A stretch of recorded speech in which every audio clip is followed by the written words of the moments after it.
Aquí comienza el programa que te hace bien. Carpeta Médica. Carpeta Médica. Con la conducción de Flavia Padín. Carpeta Médica. Por LT3, AM 680. Nos movemos con vos. Carpeta Médica. Nos movemos con vos.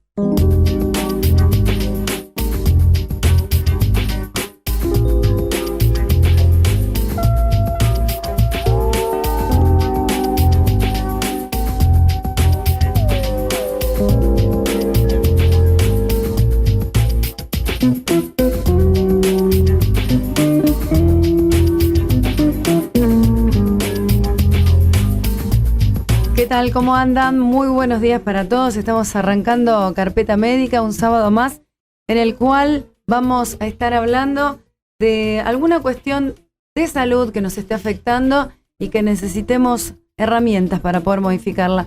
En este caso, como les habíamos anticipado el sábado pasado, el tema es la depresión. Seguramente, si alguna vez estuviste muy triste o estuviste pasando por alguna situación complicada, te debes haber preguntado vos mismo: ¿estoy deprimido? ¿Tengo un diagnóstico justamente de depresión? Bueno, es lo que vamos a intentar develar hoy. ¿De qué se trata la depresión? ¿Qué elementos tenemos como para poder combatir esta patología? ¿Cómo nos podemos dar cuenta? Y también una apuesta particular que tenemos aquí en la ciudad. ¿Cómo tenemos recursos tal vez impensados que nos ayuden a poder convivir con esto? Como por ejemplo es el arte. Vamos a contarles en un rato quiénes son nuestros invitados, porque como siempre les decimos, no hablamos nosotros, sino que lo hacen los especialistas. Y les contamos quiénes hacemos Carpeta Médica: Germán Chindamo en la puesta en el aire, Lisandro Leoni en la producción. Mi nombre es Flavia Padín y como todos los sábados, si tienen alguna consulta o quieren compartir alguna experiencia con nosotros, estamos en el 5282-680. La sensación de sentirse triste, decaído emocionalmente, de perder interés en las cosas que uno antes disfrutaba y que de repente o paulatinamente ha dejado de disfrutar, vulgarmente se ha conocido como depresión.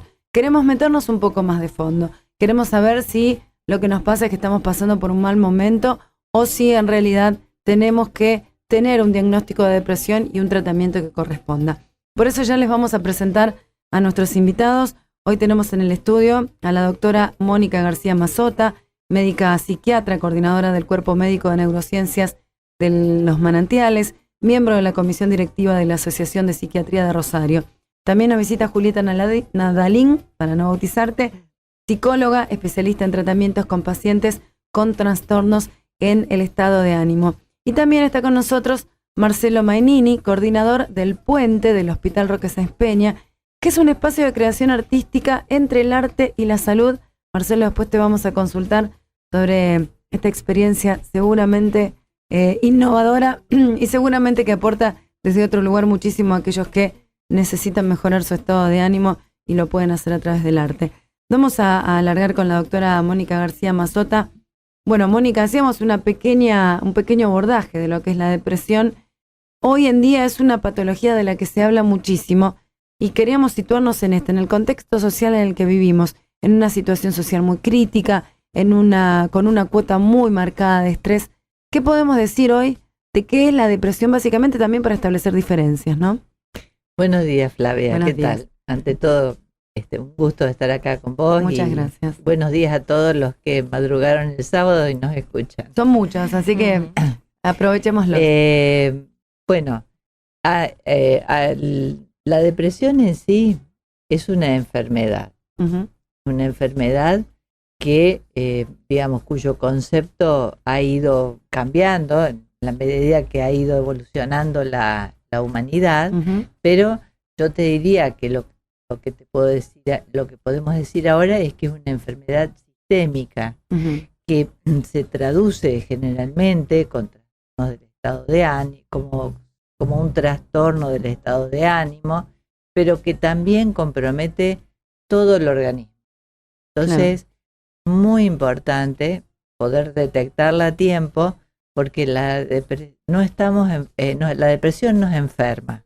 Ese es un concepto muy importante. La depresión se define como un trastorno que tiene no solamente el componente del estado de ánimo triste, sino que además tiene otro pilar diagnóstico, es para que la gente lo entienda, la falta de ganas.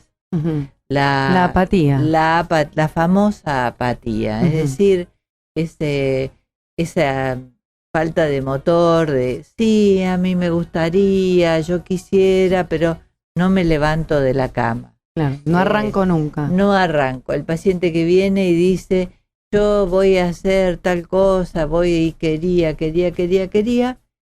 y no me puedo levantar, no puedo salir, la tendencia al aislamiento.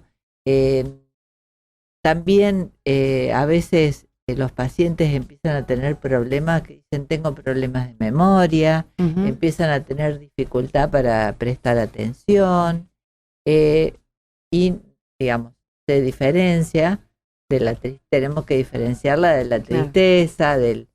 De decir, si tenemos un evento cotidiano, como puede ser el fallecimiento de un familiar o que perdiste tu trabajo, uh-huh. Bueno, cualquier situación que nos significa una pérdida real o imaginaria, nos da tristeza y eso es normal. Digamos. Pero no necesariamente deriva en una depresión. Es saludable estar uh-huh. triste si nos pasó algo malo. Claro. Digamos, la cuestión es que cuando pasa el tiempo y ese estado se consolida y vamos perdiendo las ganas de hacer cosas y nos vamos poniendo malhumorados y poco tolerantes con los chicos y ya no nos bancamos los clientes en el negocio y no tenemos ganas de ir a practicar deporte el fin de semana, digamos, plazo más o menos de duración sintomática para el cual se considera que un paciente está deprimido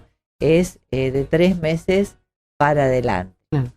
Si este estado mental o esta situación emocional dura más de 6 meses, ya podemos empezar a considerar que puede haber un estado depresivo. Que el paciente está deprimido, exacto. Te quería preguntar, Mónica, clínicamente, el médico, más allá de que pueda haber una marcada tristeza en el paciente, ¿puede determinar la presencia de un estado depresivo a través de algunos otros signos clínicos? Sí.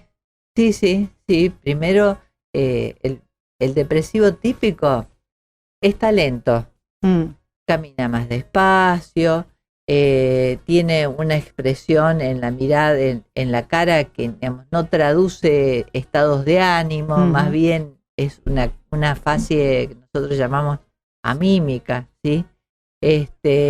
Puede debutar con un problema cardiovascular, puede debutar con una crisis hipertensiva o gastritis, puede estar con constipación, es decir, hay montones de complicaciones médicas asociadas a la enfermedad depresiva. Bajan las defensas, claro. Baja el sistema inmunitario, se ve afectado y eso hace que sean personas que se enferman fácil, uh-huh.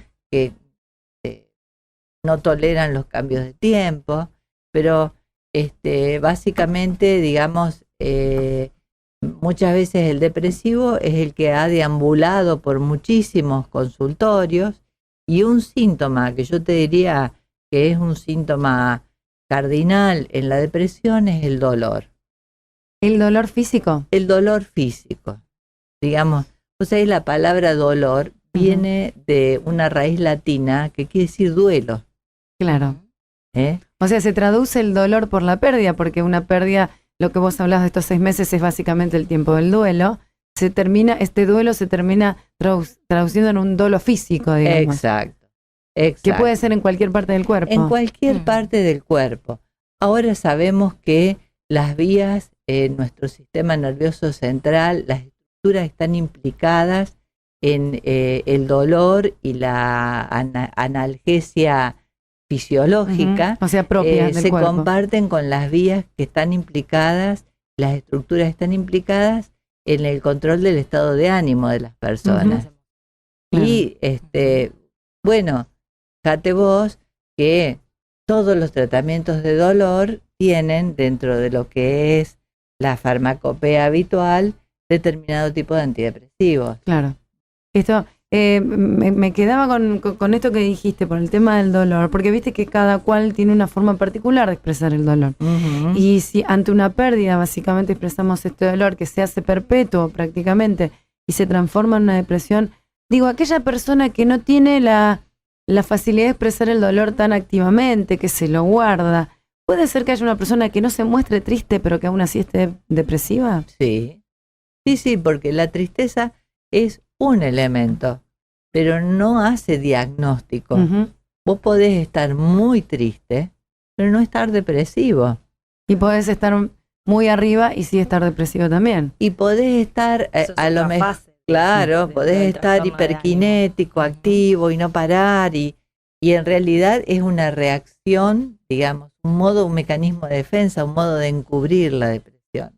Se ha escrito mucho sobre lo que se llaman las máscaras de la depresión. Claro, que me imagino que tiene un costo emocional y físico muy grande, tiene un costo emocional y físico muy grande. En general, te diría que todavía hoy hay muchos depresivos que están operados. Nosotros hemos visto pacientes de meses estudiados por los neurólogos, por los gastroenterólogos, con una queja de dolor físico, y en realidad recuerdo un paciente que hasta se le hizo una laparoscopía exploradora para ver qué tenía, que le dolía tanto, y lo que tenía era una depresión machaza. Claro, el dolor era interno. Se le trató la depresión y resolvió, digamos, el tema de dolor. ¿Sí? La verdad que, bueno, de cerca, de lejos, de costado, de frente, de atrás, nos ha tocado todo en la depresión. Por eso es un tema que nos interesaba mucho tocar. Nos vamos con Julieta Nadalín, ella es psicóloga, es especialista justamente en tratamientos que tienen pacientes con trastornos en el estado de ánimo, ¿no? Porque cuando hablamos de depresión estamos para abajo, pero mirá esta otra faceta de que podemos estar para arriba. ¿Qué te pasa a vos, Julieta, cuando se te presenta un paciente? Porque no estoy tan segura de que todo el mundo venga y te diga, Julieta, estoy deprimido. En realidad, me imagino que es parte del profesional que debe ver qué tiene delante, ¿no? Sí, es decir, en el consultorio uno a veces puede empezar a indagar determinados aspectos que tienen que ver con sus vínculos, con su situación social. Muchas veces no aparece la tristeza, pero aparece sí culpa excesiva, irritabilidad, cuestiones que tienen relacionadas más con lo cognitivo, ¿sí? Entonces la persona quizás no está triste, pero hay determinadas preguntas que nosotros tenemos como para orientarnos. Por ejemplo, ¿por qué lado? Obviamente que, como siempre decimos, no hay una fórmula, porque varía de persona en persona, pero digamos, ¿cuál es, qué bandera tiene el profesional para seguir, digamos, para llevar adelante y para poder llegar a algún lugar con este paciente? Bueno, fundamentalmente por el caso donde uno trabaja con psicoterapia, hay determinados inventarios, test, donde sencillos de administrar hasta a través de por preguntas, 15, 20 preguntas, donde empezamos o la misma persona empieza a ver, bueno, durante el día me sentí de tal forma, en qué momento sea la mañana, o sea, tenemos inventarios que nos ayudan a guiar eso, cuando no es tan claro, porque es fundamental hacer un inventario. Claro. Porque muchas veces está relacionado con factores, con causas de estrés, conflicto familiar, otras veces que ver con determinadas cuestiones médicas también. Entonces uno tiene que empezar a diferenciar de qué estamos hablando. Depresión, porque la depresión realmente es un cuadro clínico. Claro. A lo mejor está pasando por una, digamos antes, una tristeza, entonces a través de esos inventarios uno, bueno, empieza a guiar el tratamiento. Cuando realmente confirmamos que es una depresión, a veces quizás la persona encuentra un alivio en el diagnóstico también. Pero tiene un problema por delante que resolver. Que empezar a justamente a trabajar con determinadas técnicas, tanto cognitivas como conductuales. Tiene que ver con toda una reestructuración para que el paciente empiece a ver, porque realmente el paciente depresivo tiene una tríada negativa acerca de su mundo, de su yo, de su futuro. De su todo, ¿no? De su todo. Claro. Es una visión un poco apocalíptica, negra de claro. ver en sí la vida. Entonces, a través de determinados modelos se puede empezar a trabajar sobre esos objetivos. También hay momentos donde se trabaja con psicoeducación, es decir, se les trata de informar al paciente por qué este modo de interpretar el mundo, por qué esta culpa, por qué es un montón de cosas que... Entonces el paciente empieza a poder comprender qué es lo que le pasa también. Es buscar la base de dónde viene toda esa negatividad, Exacto, qué me ha pasado, qué me está pasando. Exacto. Y también en muchas situaciones quizás más graves, donde el paciente realmente no se puede levantar de la cama, no puede sostener sus hábitos, hasta de... Se trabaja con pequeños pasos de que pueda empezar un día a salir de la cama. A tener un logro. A tener un logro, a decir, bueno, estoy todo el día en cama con el pijama, bueno, voy mínimamente al sillón, trato de salir 5 minutos a hacer las compras. O sea, esas cosas que movilizan su conducta, evidentemente van a movilizar y estimular también parte, digamos, interna, emocional.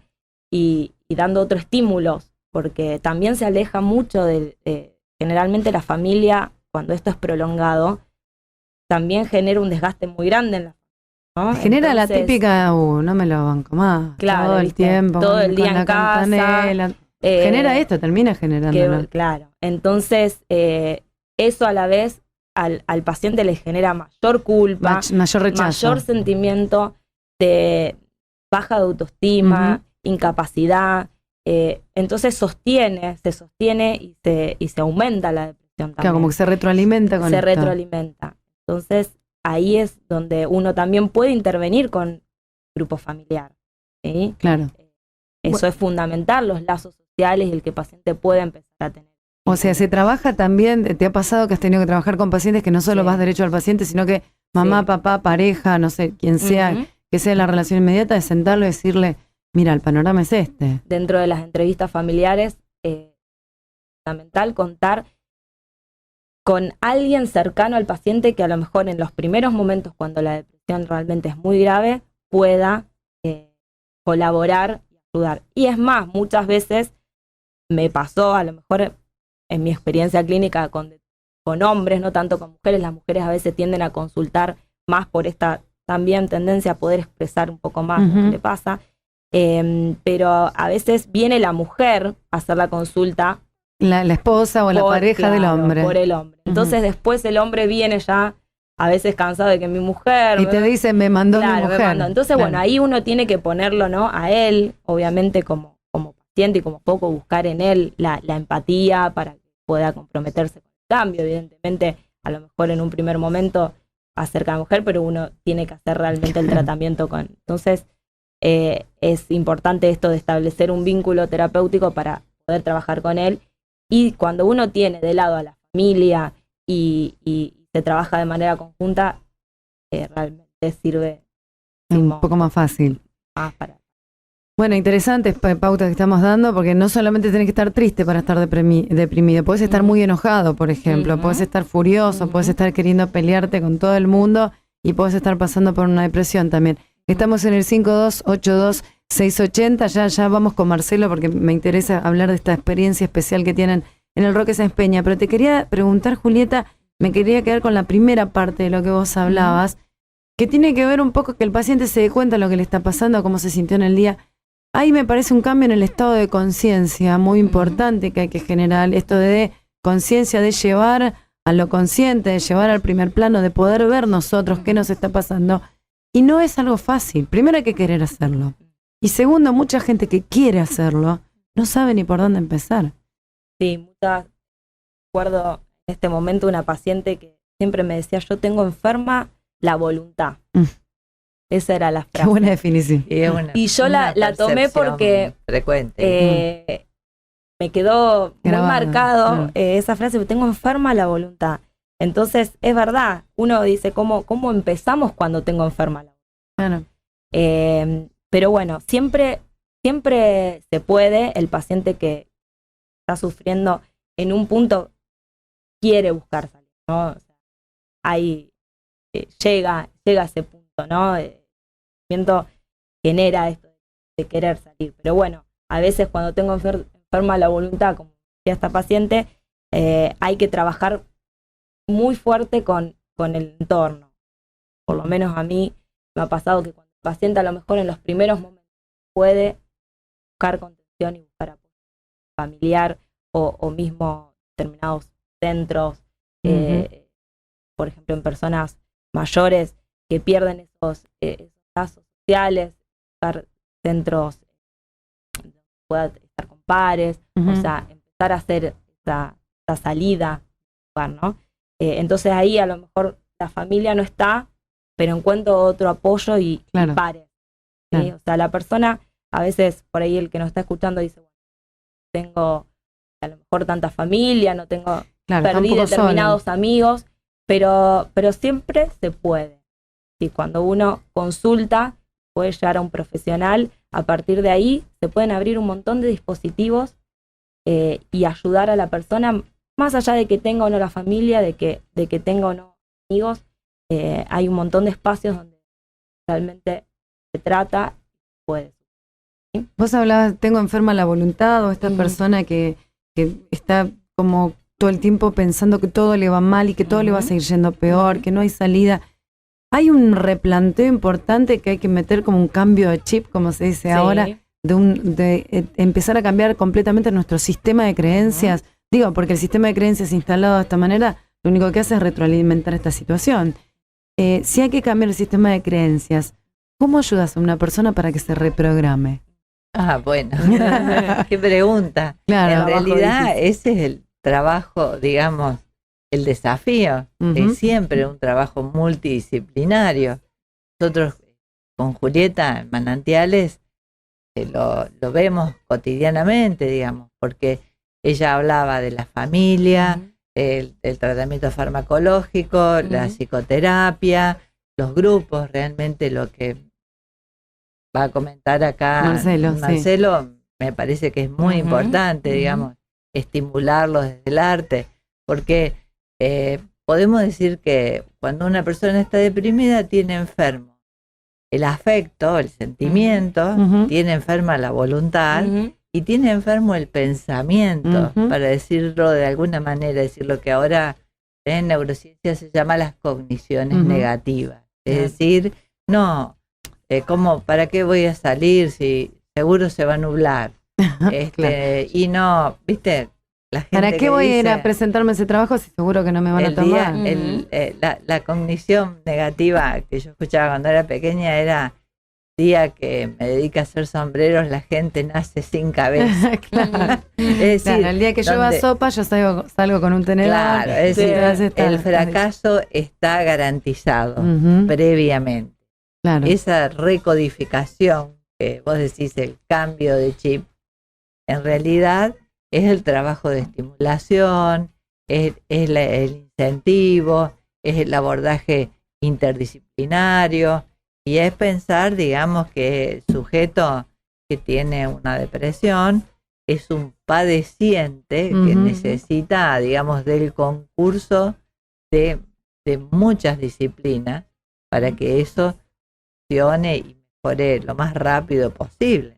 Me imagino que sentirse útil, sentirse que uno puede superar al menos una barrera, como nos decía Julieta, no sé, levantarme en la cama e ir al sillón, es un poco la pauta que le da a la persona de decir, bueno, no soy tan inútil, no soy tan un cero a la izquierda, no me va tan mal. Por eso ahora lo invitamos a Marcelo, les recordamos a la gente los teléfonos 5282-680 y les contamos que Marcelo Mainini es el coordinador del Puente que funciona en el Hospital Roque Sáenz Peña, que es un espacio de creación artística entre el arte y la salud.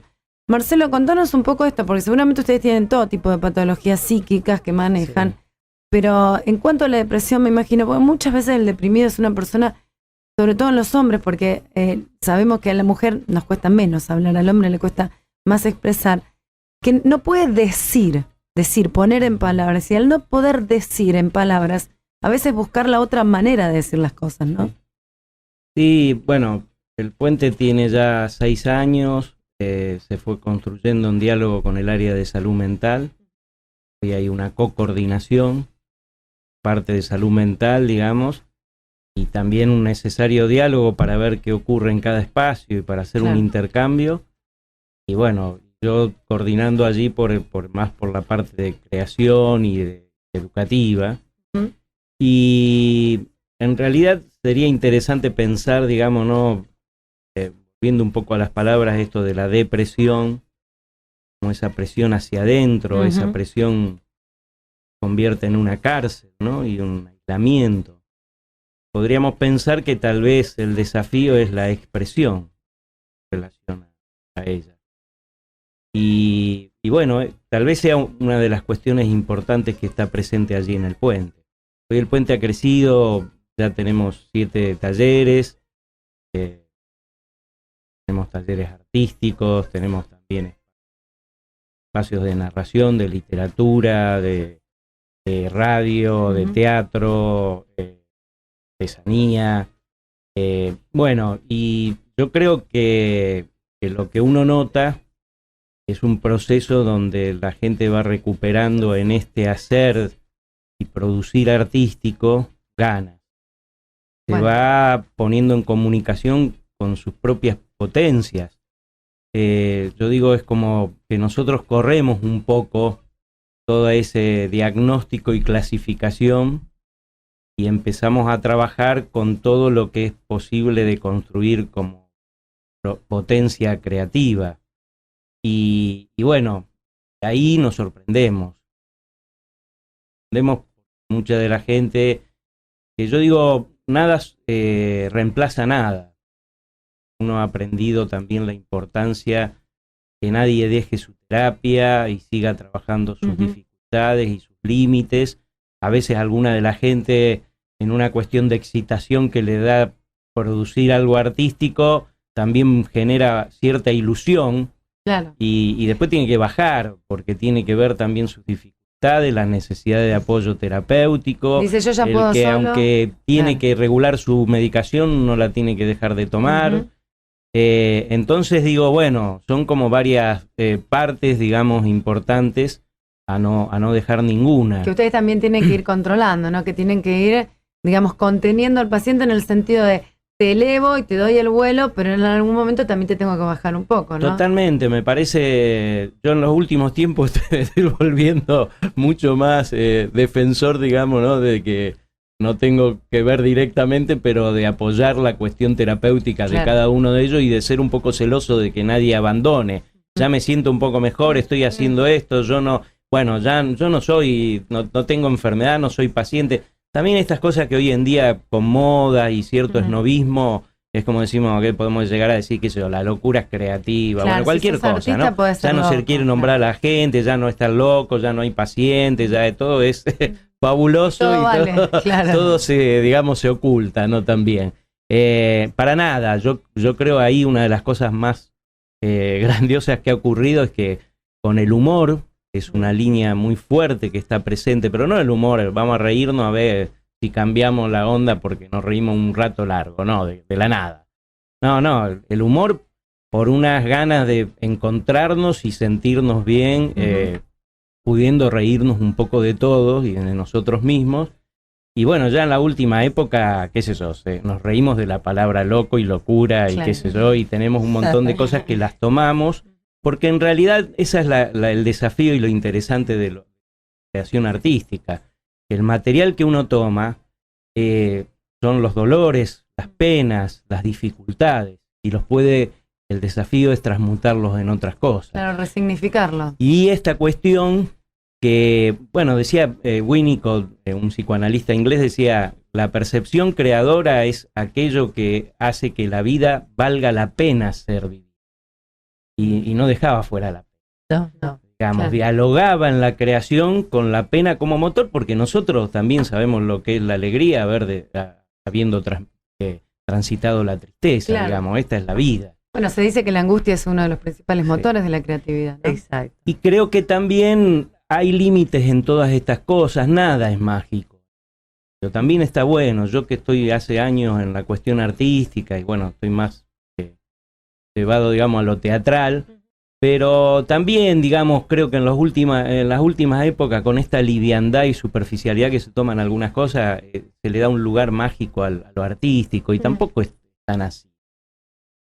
Porque, por ejemplo, una persona que está viviendo una crisis no puede producir en creación. O sea, tiene que salir de su crisis. Entonces necesita en ese momento otros espacios y otros apoyos y acompañamiento. Tal vez el arte lo necesite para luego no volver a caer, ¿no? Para poder claro, cuando tiene una estabilidad, y esto fue porque lo que se creó el puente, o sea, había gente que estaba con una estabilidad, que se la veía mejor, que tenía la medicación adecuada, que tenía terapia, pero quedaba encerrada. Claro. Y quedaba encerrada y se volvía a caer. Esto que nos decía Julieta de generar los espacios donde está. Y esta fue una de las cuestiones de pensar, bueno, el lazo social, pero no solo el lazo social, el lazo interior también, con mis propias potencias.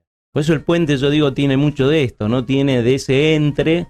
Bueno, el nombre lo dice. Y esa posibilidad de comunicar. De comunicar cosas que también es difícil, porque yo creo que está bueno cuando decíamos, bueno, se puede reprogramar.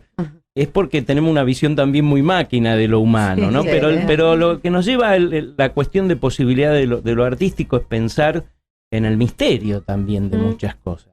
Y de vaciarse para estar, digamos, con ese misterio que somos los seres humanos y donde no sabemos y vamos descifrando a veces los caminitos que nos ayudan a cada uno a medio de todo este baile, bailar alegremente. Bueno, está bueno, o sea, bancarse, andar vacío, ¿no? Y el vacío, porque en realidad la creación nace en el vacío. En realidad el origen mayor que tenemos es el tema del juego. Y el juego, para que sea juego, nace de un vacío. Desde ese vacío, que es el aburrimiento del chico, ¿no? Claro. Cuando empieza a generar algo. Ese vacío es el que nos permite. Y está bueno bancarse ese vacío y tener esa posibilidad de a partir de eso construir algo. Yo tomo el ejemplo de Eduardo, que ahora ha sido bastante más sonado y que tiene que ver por el tiempo que él pudo generar lo que generó. Eduardo es alguien que vino a alfabetizarse, porque nosotros tenemos también un centro de alfabetización. Y bueno, Eduardo no había día que estaba llorando y pidiendo apoyo y sintiéndose de que él era el huérfano de la vida y tenía que permanentemente pedir que alguien lo llevara por la vida y lo acompañara, ¿no? Yo decía pedía la teta porque había una de las personas que estaba ahí que se le daba no sé qué, porque tiene ese poder, Eduardo, es que moviliza esa cuestión de la mujer, un poco manipuladora, Eduardo, ¿no? Y claro, porque uno se pone en ese lugar y ahí se queda, que esa es otra cosa de cómo trabajamos nosotros, porque la idea es trabajar hacia la autonomía, trabajar a que la persona se empodere, a que tome algunas riendas de su vida, porque toda la gente que sufre estos padecimientos subjetivos tiene un gran problema, para mí el más grave, que es le sacamos las decisiones. Y digo, se lo sacamos los familiares, se lo sacamos los profesionales. La sociedad también. Quiero decir, porque uno entonces ahí tiene que trabajar acompañando y en algunos momentos toreando y en algunos momentos dejando de que tome decisiones y que aprenda que a veces pueden ser las no mejores y que se puede equivocar. Pero ese es para mí el tema clave, ¿no? El empoderamiento que puede surgir de aprender a tomar decisiones, ¿no? Y Eduardo, bueno, a 2 años de alfabetizarse empezó a escribir, tenía una avidez muy grande, y ahí está lo de lo artístico, ¿no? Él lo primero que hizo, se inventó un nombre de poeta. Él no es Eduardo ya, es Rodrigo Verdi. Y Rodrigo Verdi es el poeta del puente, él ya se puso y se asumió ese lugar y ahora lo estamos bajando, todos le bajan, le dice, basta, ¿qué te crees que soy el poeta del puente? Vení y hace con nosotros estas cosas que tenemos que hacer. Y sí, ya está comodísimo, me parece que busca otra cosa superadora de la comodidad, que es el poeta del puente. Pero bueno, hay que ver lo que escribió, porque inclusive encontró camino fuera del puente, que esto es, para mí, yo digo, el éxito del puente es su fracaso, es cuando la gente encuentra. Porque digo, esto entre el arte y la salud es un lugar que especialmente pone el énfasis en la producción subjetiva y en la posibilidad de acompañamiento. Y esto no está en cualquier taller cultural. Pero la idea es que ese tránsito lo lleve a que después elija. A mí me gusta la pintura y me voy a ir a un taller donde sé que enseña de lo mejor esa cuestión que yo estoy buscando. O teatro, como alguna de la gente ha ido a buscar también otros talleres. Y eso es lo más importante, que después puedan ir hacia otros lugares y decidan querer irse hacia otros lugares donde a lo mejor qué sé yo, el profesor no lo va a tener ahí como el más importante o qué sé yo, que le va a dar apoyo cuando él se sienta medio mal ante alguna cosa, sino que van a tener que salir a adaptarse, acomodarse y dialogar con cada realidad. Claro, ¿no? va a generar sus propios recursos para poder hacerlo. Yo te estaba escuchando y se me hizo la imagen del sacacorchos, como que el arte es el sacacorcho de la gente que no puede expresar lo que le pasa. Y tal vez lo termina haciendo después una regadera la que le sale al escribir, al pintar, al cantar, al actuar. Digo, se saca un poco el corcho con este tipo de manifestaciones. Bueno, Eduardo empezó su librito que le publicaron que se llama Un Nuevo Sueño. Uh-huh. Y él dice, el que ahuyenta las penas, alarga la vida. Esa es la primera frase que él pone para después poner todos sus poemas. Y bueno, son increíbles, ¿no? Porque en realidad está esa historia, está su historia, pero de manera indirecta. Esto es lo bueno que tiene el arte, no expone. Yo estoy hablando de otro, yo estoy actuando otro, yo estoy contando una historia. Que no es la mía. Exactamente, es como decía, terapeuta francesa que decía que tenía un trabajo seguimiento de una chica autista, y decía ella pudo empezar a hablar de sí misma cuando empezó a hablar de Alicia en el País de las Maravillas. No hablaba de Alicia, empezó a hablar de esa forma de ella misma y salir del encierro. Y me parece que esa es esta cuestión. A mí no me gusta hablar de arte terapia ni nada como si fuera una herramienta que está condicionada a un objetivo. Me parece que el arte en sí mismo, digamos, y en su inutilidad, como decía Cortázar, el arte es inútil. Más no para la sociedad en la que vivimos claro, hoy, ¿no? Y disfuncional también. Por eso digo que es muy difícil comprender que estos lugares también pueden estar ubicados en salud. Es una lucha. Yo digo, llevo años tratando de convencer la potencia y la importancia, digamos, de estos espacios en comunicación con otros tradicionales, ¿no? Que parece que lo tradicional en salud es la enfermedad y trabajar con la enfermedad. Y tenemos que encargarnos más de hablar de salud y no tanto de enfermedad. Claro. Por eso hacemos este tipo de programas.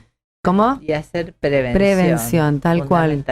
Justamente. Bueno, y en materia de ánimos, de estados de ánimos, de enfermedades psíquicas, psicológicas, ¿cómo podemos prevenir hoy en día? Porque estamos inmersos en una sociedad complicada, con muchísimos hechos de violencia. Yo que aparte de esto me dedico todos los días al periodismo, te digo que a veces mi terapia por ahí es pintar, es tocar la guitarra, hay mucho de lo artístico vinculado.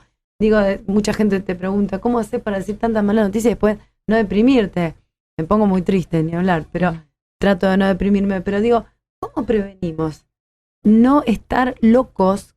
Y no lo digo en el buen sentido que lo decía Marcelo, sino en el mal sentido, para poder estar un poco más sanos mentalmente. Bueno, es muy buena tu pregunta. Yo creo que es como cuando te preguntan, bueno, ¿cómo prevenís no estar anémico? Tenés que tener una alimentación saludable, ¿verdad? Claro. En este caso es eso, es tratar de vivir una vida que tenga conductas saludables. ¿El pensamiento positivo es importante en ese sentido? Mira, primero, lo más importante son los hábitos.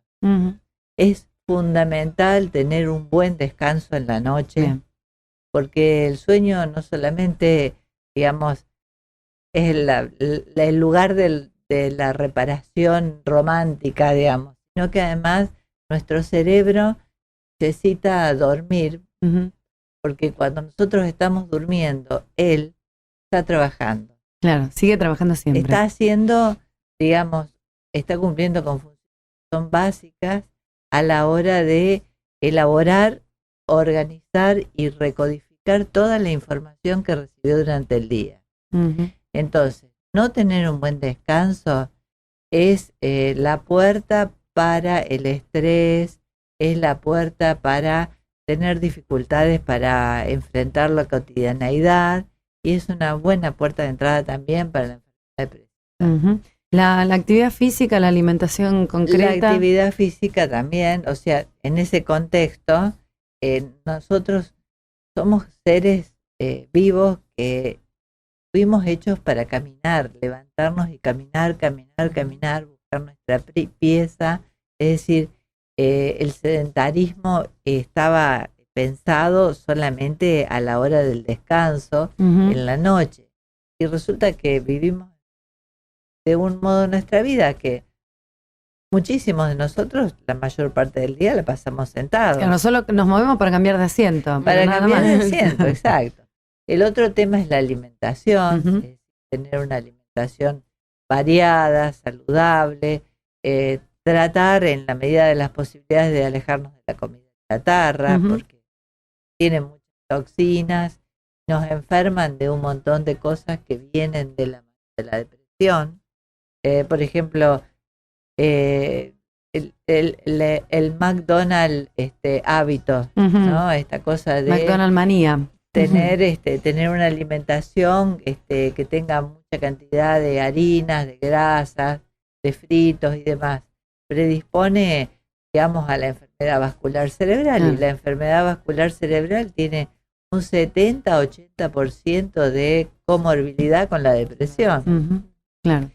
Alejarnos en la medida de las posibilidades de esa cultura del téngalo ya, Todo. cómprelo ya. De esa manera va a ser feliz. Porque lamentablemente, digamos, ahora el depresivo tiene una disponibilidad rápida del alivio inmediato por la vía del consumo del Ujú. abuso de sustancias, Claro.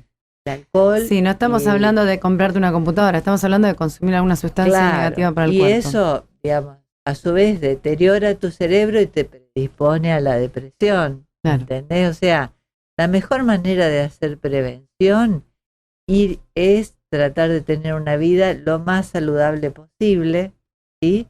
Y, muy bien decía Marcelo, no perder de vista que hay que conectarse con cuestiones placenteras. Ujú. La risa es terapéutica, ¿viste? Hay un montón de estudios de neurociencia que demuestran que cuando nos reímos, cuando estamos contentos, nuestro sistema endógeno libera endorfinas, son nuestros propios analgésicos. Claro. Bueno, esto de reconocernos como sujetos, podemos amar, podemos estar tristes, pero que tenemos derecho a contactarnos, a tener un espacio cotidiano para nosotros mismos. En la medida de las posibilidades, tratar de vivir en familia con un espacio para la familia, o sea, colgarle una sábana al televisor a la hora Un de rato. la cena, por ejemplo. Claro. Es decir, Sí, cada cual verá la forma, pero digamos, es poder darnos cuenta que tenemos derecho a una vida en la que nos podemos sentir con placer ante ciertas situaciones, que podemos disfrutarla y que no todo es sufrimiento y padecimiento. Permitirse eso. Exactamente. Hay muchos llamados de que la gente, obviamente, este es un tema que nos toca a todos muy de cerca, así que vamos a escuchar algunos de los llamaditos para que ustedes los escuchen y podamos responderles.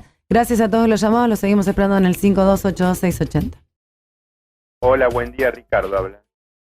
Una pregunta para la experta. Bueno, estamos en una sociedad con muchas demandas, estar permanentemente consumiendo cosas. Bueno, si una persona no encaja en el tema por su personalidad, quiere subir a ese párrago de demandas, puede caer en depresión, porque dice, bueno, como no llego a lo que la sociedad me demanda, o lo opuesto, ¿cierto? A bulia, la depresión. ¿Cómo se sale? Muchas gracias. Buen día, carpeta médica, la Marta, para el centro. Bueno, yo para combatirla, sí, calma es la radio. Yo casi no veo televisión, me parece un problemita visual. Tuve varios problemas ahí. Fue mi mascota también, que era mi cable a tierra. Y voy a los médicos y si es verdad, la depresión me ha afectado parte del organismo.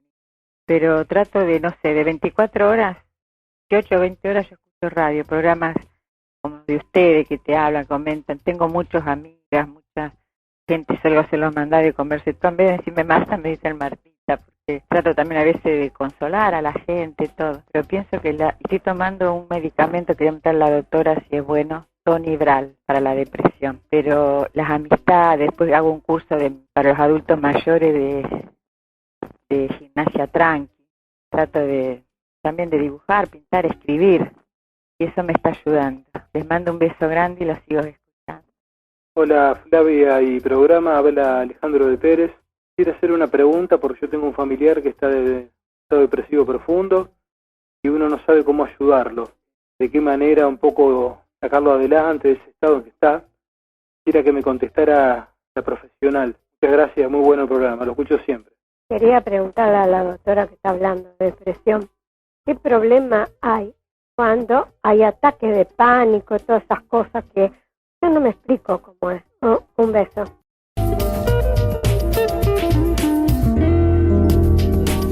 Bueno, muchísimas gracias a todos por los llamados al 5282-680. La verdad que nos enfrascamos, se nos está yendo el programa y hay muchísimo interés.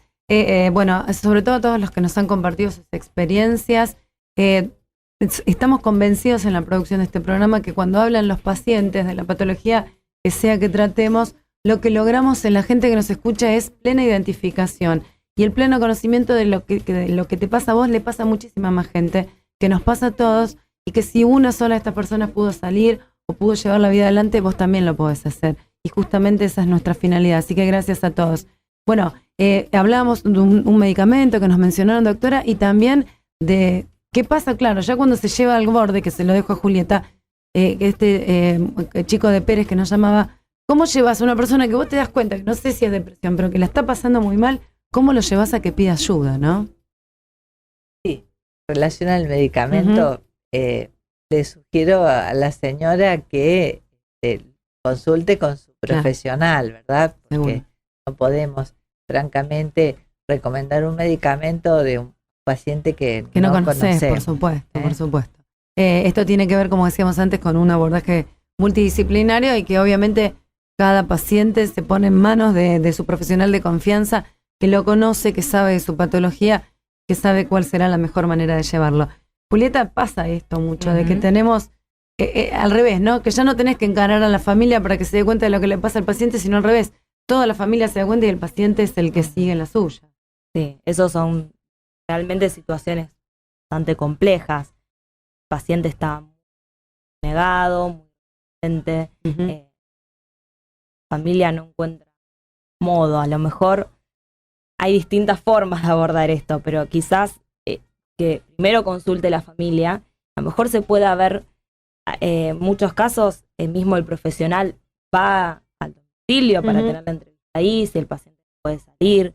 De alguna manera... Lo decís por esto de los ataques de pánico, las agorafobias, sí, estas cuestiones. o mismo la persona, cuando hablamos de situaciones más severas, realmente no sale de la cama, saca la cabeza digamos, de la sábana. Y la montaña así tiene que ir a Mahoma, claro. Entonces, muchas veces ahí hay que activar otros dispositivos más urgentes y trabajados con la familia. No puede haber, a lo mejor yo en este momento, no puedo decir un solo dispositivo de alguna sola manera. Se intenta por todos los medios de que el paciente pueda empezar a tener el contacto con el paciente.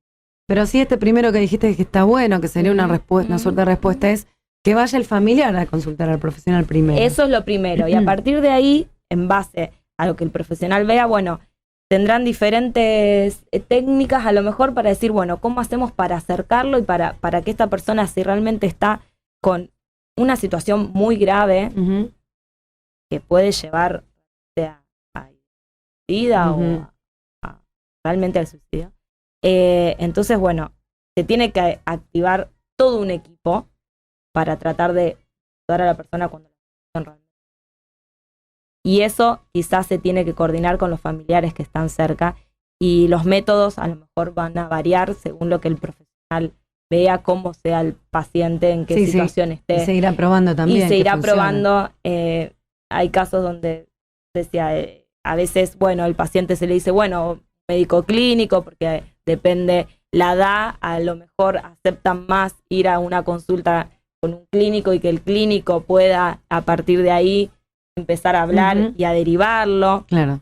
En mi caso, donde yo trabajo con adultos mayores, generalmente la mayoría de las consultas me viene a través de la derivación de un médico clínico. Claro. Es decir, el paciente se empieza a sentir angustiado, mal, y con algunos síntomas físicos, entonces va al médico clínico. El médico clínico, después de hacerle toda la cantidad de análisis, dice, usted está bien, vaya al psicólogo. Entonces ahí a lo mejor la bala también, vos, claro. Y siempre me pasa en muchísimos casos que vienen con la derivación del clínico, porque me dice, tuve esto, tuve lo otro, y me dijo el doctor, no, usted no tiene nada, está con tal cosa, vaya al psicólogo. Bueno. Entonces ahí empezamos nosotros el trabajo, pero es una entrada, sí, el médico clínico para a lo mejor la resistencia que hay en determinada, porque por ahí la gente más joven sí, ya tiene como otra visión, de poder consultar y ahí llegar al psicólogo. Otro día hablamos de esta frase que para mí es tan negativa, que dicen muchos los médicos, usted no tiene nada, no, algo tengo. Claro, el tema es que no tengo nada físico, exacto, tal vez, exacto. Porque cuando el paciente sale del consultorio con el título, usted no tiene nada, uno se siente el peor del mundo y sin respuestas, y eso la verdad es que nos tira bastante abajo. Vamos a hacer la tanda porque nos estamos quedando sin tiempo y volvemos para cerrar Carpeta. Inicio espacio publicitario. Mayumaná, música, danza, humor y mucho ritmo. Raconto, el show con lo mejor de Mayumaná. Únicos días, 18 y 19 de octubre, Auditorio Fundación. Anticipadas en el Teatro y por Ticketek. Raconto. Auspician LT3. Librería Centro. Todo en insumos de oficinas y escolares, juguetería, marroquinería e informática. Envíos a domicilio. Córdoba 2328, Casi Alvear. Teléfono 426-5307. Librería Centro. Centro de Neurociencias Los Manantiales. Un nuevo espacio de Grupo Gama dedicado a la atención de las disfunciones cerebrales. Centro de Neurociencias Los Manantiales, Córdoba 2589, Rosario. Teléfono 424-2214, www.grupogamma.com. Registro Nacional de Chicos Extraviados. En nuestro país son muchos los chicos que por distintos motivos están fuera de su hogar. Desde que comenzamos a buscarlos, algunos ya fueron encontrados, pero quedan otros que todavía están lejos de casa. Por eso necesitamos tu colaboración. Si tu hijo está perdido o tenés información útil para hallar a un chico extraviado, llámanos al 0800-122-2442 o al 142. Durante las 24 horas, los 365 días del año. Argentina, un país con buena gente. Presidencia de la Nación. En las páginas de La Capital los clásicos tienen historia. Diario La Capital presenta una original y completa colección de 4 suplementos a todo color que reflejan la historia del clásico rosarino. News Central, Central News, 110 años, 255 clásicos, torneos, resultados, goleadores, árbitros, los directores técnicos y mucho más. Un material imperdible dedicado a todos los hinchas. A partir del viernes 3 de octubre gratis junto a tu diario La Capital.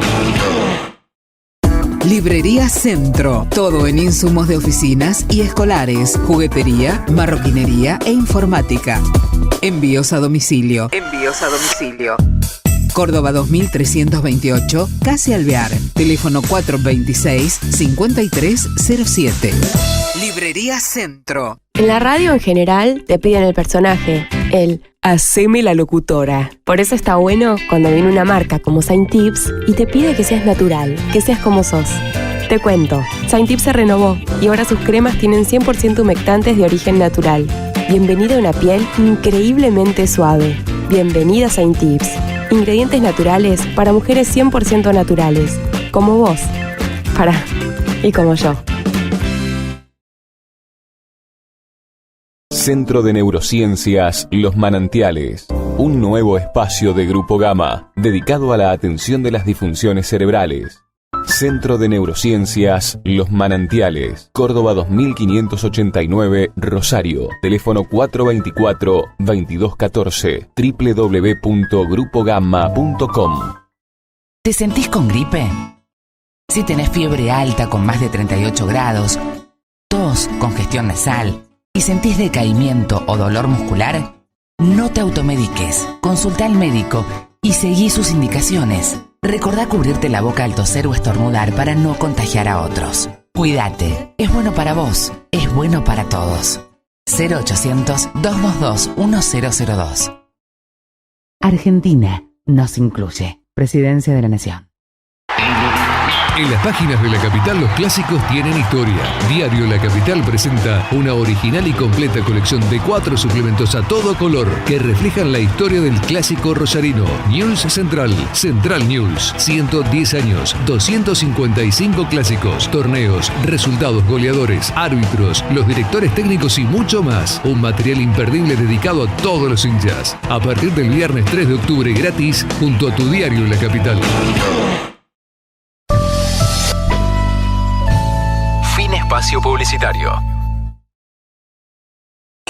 Estás en LT3 AM680. Estás escuchando Carpeta Médica con la conducción de Flavia Padín. Nos movemos con vos.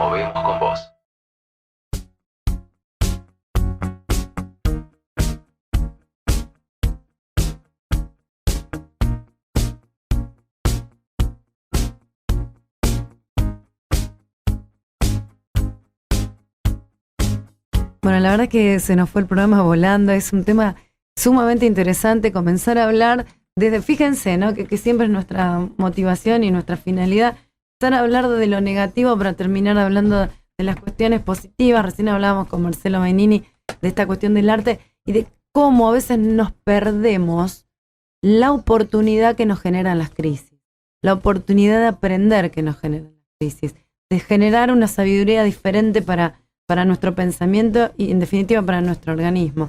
Y la verdad que tal vez te toque pasar por una depresión para que puedas aprender más de vos mismo y más de cuánto valés y de cuánto podés hacer. Digamos, de que pensabas que tal vez no ibas a poder salir de ciertos lugares o hacer ciertas cosas y tal vez las terminaste haciendo. La verdad que fue un placer tenerlos a los tres en el programa. Creo que hoy si le cambiamos 1 centímetro a la vida a alguien ya hicimos demasiado, hicimos muchísimo, así que les agradezco obviamente que nos vamos renovando con los temas, así que los vamos a volver a invitar. Marcelo Mainini, te comprometo que en la semana podamos hablar de este proyecto del puente, porque sé que están presentando una obra de teatro próximamente. No, sí, eso es aparte del puente, es un proyecto, digamos, no independiente y de mi faz teatrera. Bien. Digamos, ¿no? Bueno, te comprometo en la semana. Pero está muy vinculado con lo que transito, digamos, también en el puente y lo que pude aprender también. Claro. Bueno, qué bueno esto también, ¿no? De que el terapeuta, porque de alguna forma lo sos, a través del arte también aprende, ¿no? De los pacientes, que me imagino a usted, doctora, y a vos, Julieta, te debe pasar esto, todo ¿no? el tiempo. Todo el tiempo.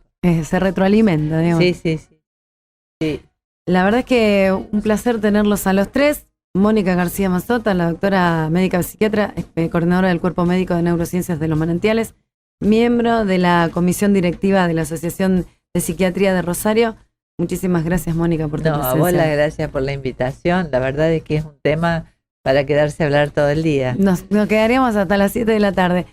Julieta Nadalín, hoy estoy trabada con tu apellido, que también forma parte de Los Manantiales, psicóloga, especialista en tratamientos con pacientes en trastornos con diferentes estados de ánimo. Te agradezco mucho, Julieta, también por tu presencia. Gracias a vos por el espacio. Y bueno, Marcelo Mainini, el coordinador del puente, allí en el Roque Sáenz Peña, gracias también, porque la verdad que fue una experiencia muy linda de conocer lo que hacen allí en el Roque Sáenz Peña. Muchas gracias. Gracias por la invitación. Gracias a los tres por su presencia aquí. Nos estamos despidiendo de Carpeta Médica. La semana que viene vamos a tratar el ELA, esclerosis lateral amiotrófica, de la que tanto se habló. ¿Vieron el balde de agua helada de la que tanto se habló, que todo el mundo se tira? ¿Para qué sirvió? ¿De qué se trata la enfermedad? ¿Cómo la combatimos? Todo esto lo vamos a estar tratando el sábado que viene de 9 a 10 de la mañana, como todos los sábados, aquí en Carpeta Médica por AM680. Germán Chindamos la puesta en el aire, Lisandro León y la producción. Mi nombre es Flavia Padín, gracias a todos por su presencia. Nos reencontramos el sábado que viene. ¿Cómo haces para Escúchanos también en internet.